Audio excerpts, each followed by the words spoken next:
Railway Tatkal ticket booking అంటే ID proofs, xerox ఇలా చాలా యాగి ఉండేది. కానీ ఇప్పుడు అలా లేదు. సీన్ చిన్నగైంది. 10 నిమిషాల్లో పని అయిపోతోంది. తత్కాల్ టికెట్ల బుకింగ్ ప్రాసెస్లో కొన్ని మార్పులు చేసింది రైల్వే శాఖ.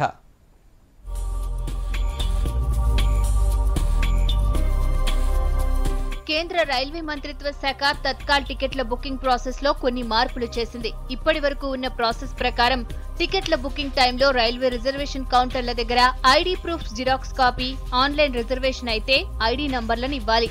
ఈ సిస్టమ్ ను కేంద్ర రైల్వే శాఖ రద్దు చేసింది.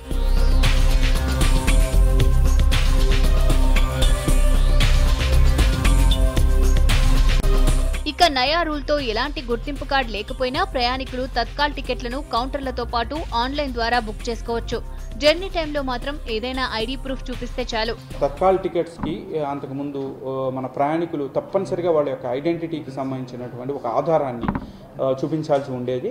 అంటే వారు ఒక xerox copy of the identity card కానీ ఇది కానీ ఇవ్వాల్సి ఉండేది. తర్వాత అదే ఐడెంటిటీ కార్డుని వాళ్ళు ప్రయాణం చేసేటప్పుడు తీసుకెళ్ళి చూపించాల్సి ఉండేది. అలాంటి ఐడెంటిటీ కార్డు చూపించిన పక్షంలో వారి టికెట్ ఇన్వాలిడ్గా కన్సిడర్ చేసి చర్యలు తీసుకుంటాం జరిగేది. అయితే భారతీయ రైల్వేలో దీన్ని సడలించడం జరిగింది. ఇప్పుడు ఎలాంటి ఆధారం మాకు సబ్మిట్ చేయాల్సిన అవసరం లేదు. అలాగే మీరు ట్రావెల్ చేసేటప్పుడు ఆ పేరుతో ఏ పేరుతో అయితే మీరు రిజర్వ్ చేసుకున్నారో దానికి సంబంధించినటువంటి ఏ కార్డునైనా తీసుకెళ్ళచ్చు. ప్రయాణికుల సౌకర్యం కోసం తీసుకున్న ఈ నిర్ణయం సెప్టెంబర్ 1వ తేదీ నుంచి అమల్లోకి రానుంది.